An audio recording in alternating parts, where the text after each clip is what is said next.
Hi guys, this is Alea Jen and welcome back to my YouTube channel. So for today's video, may nagtanong sa akin kung paano daw ba malalaman sa interview ng employer kung na-hire ka na or tanggap ka na as domestic helper nila. So guys, kapag in-interview kayo ng amo nyo, medyo may idea kayo or may hint kayo na kayo yung kukunin as domestic helper kapag sinabi niya na halimbawa, nagko-question kayo dyan kung ano-ano, tapos biglang isingit niya na no need to worry about that, I can teach you. Ganyan yung sinabi ng amo ko sa akin. So parang doon pa lang, meron na akong konting pag-asa na matanggap ako dahil sa salita niya na yun. So pag feeling mo parang ini-include ka na sa interview, halimbawa pag sinabi niya ganto, pwede bang, basta yung parang, walang problema yan, tuturuan kita, ganyan. So parang okay lang ba sa'yo na Sabado yung off mo? Yung parang alam mo yon, nagko-question and answer na kayo about dyan, na parang may plano na talaga siya na ikaw yung i-hire. Doon mo siya malalaman na ikaw yung hindi naman 100% na alam mo na ikaw yung kukunin, pero parang may konti kang pag-asa, siguro mga nasa 70%. Ako nung time na yun, feeling ko ako talaga yung kukunin. Hindi ko lang alam, pero malakas yung loob ko na ako yung kukunin nung time na yon. Kasi sabi niya, sabi ng amo ko kasing lalaki, kung magkano yung sahod mo, magkano yung ititira mo. Tapos sabi ng amo kong babae na okay lang sa'yo na Sabado yung off. Tsaka okay lang ba sa'yo na tuturuan naman kita sa mga gawain. Sabi niya, no need to worry. Sabi niya ganun. Kasi sabi ko, nag-aaral ako kung paano magluto ng pagkain nila. Tapos natawa siya doon. Tapos sabi niya, huwag kang mag-alala kasi tuturuan kita. Sabi niya ganun. So, parang yung mga hint doon is parang ini-include ka nila sa kung ano yung pinag-uusapan nyo, na parang parte ka na ikaw na yung kukunin nila. Yung parang tinuturing ka na nila na ikaw yung katulong nila. So, yun yung parang plus points. And also, yung technique dyan guys, para ma-sure nyo na kayo yung makuha is dapat hindi kayong mahina yung boses pag nagsalita. Dapat malakas yung boses mo, and dapat nandun pa rin yung masigla, tsaka masayahin ka, always kang nakangiti. Kahit kinakabahan ka guys, kasi yung ibang mga amo naman dito, hindi nagwo-worry kung yung katulong nila sa English, kasi marami dito hindi marunong mag-English, pero okay lang yun, yung parang lang ba, sabi nila kung hindi ka marunong mag-English, bawiin mo, dapat marunong ka kahit papano ng salita nila. So ako, sinasabihan ako ng bata, gusto mo ba Jen, turuan kita ng salita namin? Sabi ko, ayoko. Sabi ko ganun sa bata, naririnig ng nanay, wala akong balak na na mag-aral. Sabi ko, sabihin mo, ho fa na, ibig sabihin galit ka.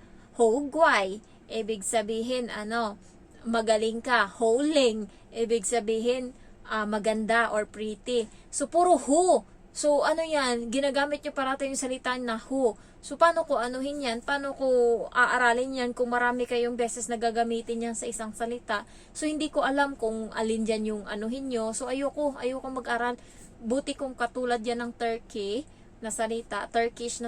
Kasi alam mo kaagad na isa lang yung pag sinabing bitti, it means over. Ayan. So, soile means sabihin mo. So, madali ba? Kasi yung isang salita, isang isang word lang. Hindi katulad sa kanila na maraming beses nilang uulit-ulitin yung isang kancho. Parang, ang dami talaga as in. Kaya ayokong matuto. Sabi ko, ayokong matuto. Buti na lang yung ibang mga Pinay dito sa Hong Kong. Magaling sila sa Cantonese. Ako, kahit matalino ako, pagdating sa ganyan, wala akong tiyaga kasi ang hirap anuhin ng language nila. Wala akong balak matuto. Kaya alam ko naman na minsan binabackstab nila ako, yung kahit nandyan ako, pinag-uusapan nila ako. So, wala akong pakialam. Isa din yun sa plus points. Huwag kayong matuto ng Chinese kasi masasaktan kayo anytime na malalaman nyo na ayun nga, binabackstab kayo. Yung kahit harap-harapan ka, sinisiraan ka or sinasabihan ka ng masama. So, kaya okay lang sa akin na hindi ko naiintindihan kaysa sa sumama yung loob ko kasi alam ko, tapos biglang yun nga, nalaman ko yung salita na yan. Kaya wag na. Kaya ayoko din matuto. So, ang sa amo, kaya gusto nila yung, kapag kasi sinabihan kayo ng amo nyo, ganyan, okay lang ba sa'yo na Sabado yung off mo? Okay lang ba sa'yo na ganto? Kapag hindi naman masyadong big deal. Sabi nyo, okay, okay, ganyan. Sa una lang yan, pag tumagal-tagal na kayo, pwede na kayong mag-demand or mag-ano, lalo pag nagpasa kayo ng break contract tas hindi tinanggap ng amo nyo, tas nagtanong, ano ba condition mo? Ano bang kulang? Bakit hindi ka makaano? Bakit ayaw mo na dito? Ganun yung nangyari doon sa matanda, sa mama ng amo kong ng Indonesian. Kasi nga, nag-break contract nga yung babae tapos ayaw nila, so sabi nila, ano ba gusto mo, ano ba, sabi mo sa akin kung ano yung mali para matama natin. Sinabi ng katulong, ayoko na tapos na ako sa trabaho tapos pag-aantay mo pa ako ng alas 11 bago ako makapagsarado ng pinto or makapagpahinga. Gusto ko pagkatapos ko magtrabaho tas wala naman nang gagawin, hayaan nyo na ako magpahinga, hindi yung aantayin ko pa mag alas 11 ng gabi. Tapos ano pa, ayoko ng pagkain. Parating yung binibigay sa amin, yung luma na pagkain. Guys, totoo yan. Ilang beses na yan nila na ano. Kaya pag binibigyan nila ako ng pagkain, alam ko, expire na yan or ano, tinatapon ko. Hindi na ako nagsasalita. Katulad nung nakaraan, binigyan kami ng isda. Hindi ko lang alam kung yun yung lasa nun o maasim na talaga siya.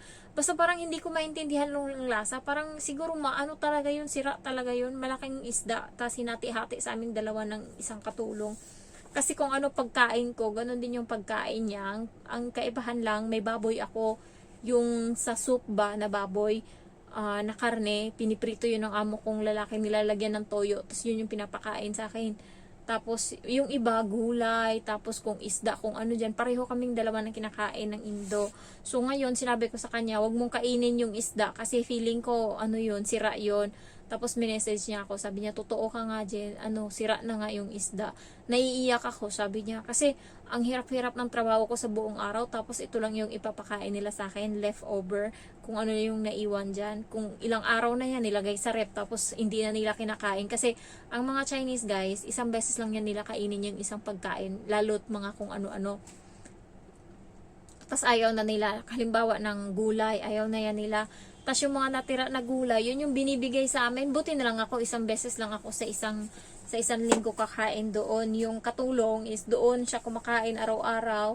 So yung mga leftover na pagkain, yun binibigay sa kanya. Nung una nadidiri ako, pero nung nakita ko nung huli na may apat yung chopstick nila sa isang upuan. So ibig sabihin yung unang chopstick yun yung pangkain nila sa bibig nila, tapos yung isang chopstick yun yung pangkuha nila ng pagkain doon sa gitna ng mesa.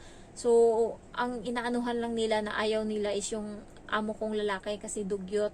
Kung ano yung pinangkain niya na chopstick, yun din yung pinapangkuha niya doon na ng pagkain doon sa harap. Kaya parang yun yung ayaw ng matanda. Maarte kasi yung matanda. So ayun lang, mag-demand na lang kayo kapag matagal na kayo. Pero sa una, tiyagain nyo muna kasi medyo mahirap na ngayon makakuha ng amo dito sa Hong Kong. Guys, meron palang hindi ko lang alam kung napanood nyo yung balita na may 2 Pinay na nawawala. Last silang nakita is nag-hiking sila. So, alas 5 na daw yon.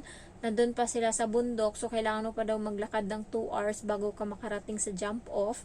Tapos, nagpahinga daw sila alas 5 na. Tapos, hanggang ngayon, ano pa yon, matagal na, sobra na isang linggo silang nawawala. So 10 days na silang nawawala. So hindi ko lang alam kung buhay pa sila, pero parang buhay pa sila kasi yung mga yung mga pulis naghalughog na sa bundok kung saan sila nag-hike, sa lahat-lahat ng paikot noon. Syempre, yung helicopter, nag-ikot-ikot na, meron pang firefighter, tas lahat-lahat. So, tas ngayon, hininto na nila yung searching.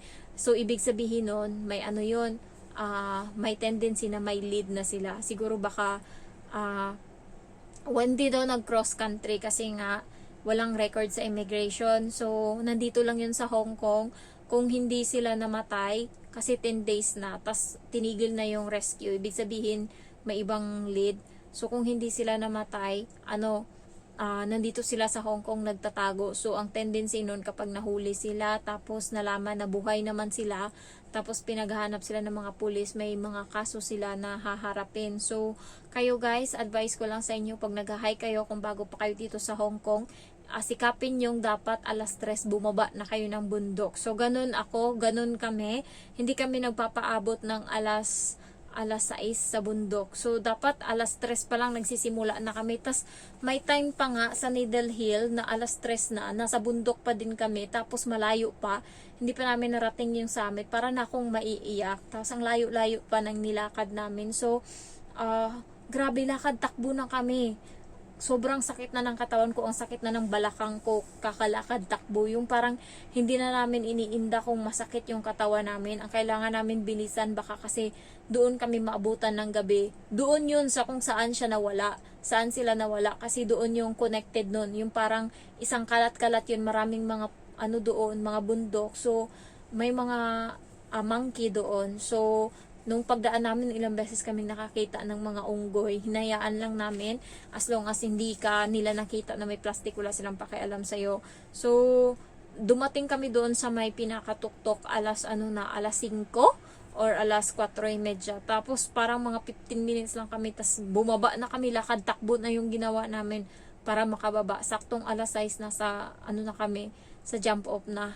Yun. Kaya sikapin nyo kapag nag-hike kayo na huwag talaga kayong magpapagabi kasi delikado dito. Marami kasing mga wild animals dito, hindi nila pinapatay. Hindi katulad sa atin na pag nakita yung mga baboy ramo, patayin natin. Kaya dito maraming baboy ramo, maraming unggoy, maraming ahas. Ayan. So ingat kayo.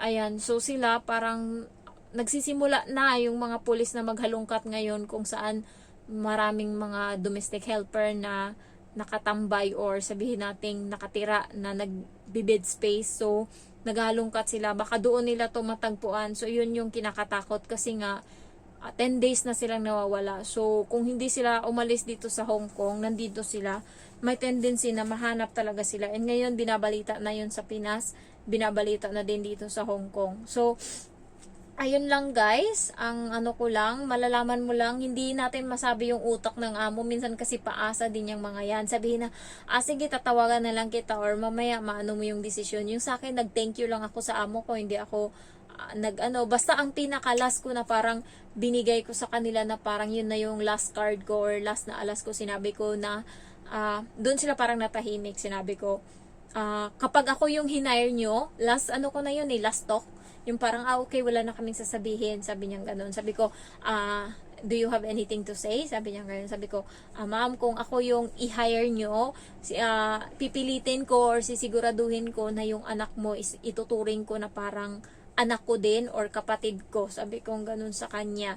Sabi ko, aalagaan ko siya na parang ituturing ko siyang parang kapatid ko. So, parang doon, natahimik silang dalawang mag-asawa. Yung parang, siguro yun yung inaantay nila na part na parang ma-convince sila ba na ako yung kukunin. Nagulat ako. Alas 10:30, alas 11, parang ganun, or alas 11:30 yun nangyari. Tapos nag-asikaso na ako pagkatapos nun, kumain ako, nag-shower, tapos umalis ako ng bahay, pumunta ako ng trabaho kasi may duty ako nun alauna. Tapos mga 1:30, may message na ako ng agency sa Hong Kong na ako daw yung hired ng amo ko, ako daw yung pinili. So, yun, nakakatuwa lang kasi parang malakas na talaga yung pakiramdam ko na ako yung kukunin nung time na yun. Kasi sabi ko parang lahat na, tinodo ko na lahat tinry ko din yung best ko na maging So, feeling ko ako talaga yung kukunin. Kaya, siguro guys, swerte-swertihan lang. Yung ibang mga amo, hindi na nag-interview, nag-hire na lang yan sila. Kaya, tiisin or anuhin nyo lang ba? Anuhin nyo lang yung sarili nyo kasi may para talaga sa inyo. Basta binigay kayo ni Lord sa isang lugar, may purpose yan. Kaya ako hindi ko naman talaga pinangarap na mapunta dito sa Hong Kong. Wala sa plano ko to. Talagang nainggit lang ako sa kapatid ko. Kasi nga every month nakaka-receive ako ng 20 mil sa kanya. So sabi ko, bakit siya kayang ipunin yung 20 mil sa isang buwan? Ako dito, yan na yung goal ko sa isang taon dito sa Manila. Maka 20 mil na ipon ako sa Manila sa loob ng isang taon. Masaya na ako, hindi ko pa magawa. Sabi ko, why not mag-apply sa Hong Kong? Una, Japan, hindi ako natanggap. Hindi naman ako nag-apply. Pero yung qualification kasi hindi ako sumampa doon or hindi ako qualified. Kasi yung height, bagsak na. 4'11 lang ako. 5'2 yung pinakamababa. And then, kailangan may ka sa agriculture, ganyan-ganyan. Kasi maghahalaman ka dun or magfa-farming ka. So, bagsak na ako. So, tinry ko din yung iba. Kaso, yung Dubai kasi mababa lang yung sahod. Tapos, cashier yung trabaho mo doon, mababa lang yung sahod, sa'yo pa yung pagkain. So, parang medyo lugi ka sa part na yun. So, hindi ka makakaipon. Kasi, tanggap ako sa Dubai kahit pandak ako kasi yung qualification ko, ilang years ba naman ako, 10 years na ako ata sa ano eh, sa pag ano, sa, no, yeah, 10 years na ako sa sales, kaya siguro malaki yung experience ko, kaya kahit yung mga nung nag-apply ako sa Dubai parang nasa priority ako pero hindi ko talaga tinuloy. So ayun lang guys, thank you for watching and I love you all, bye bye.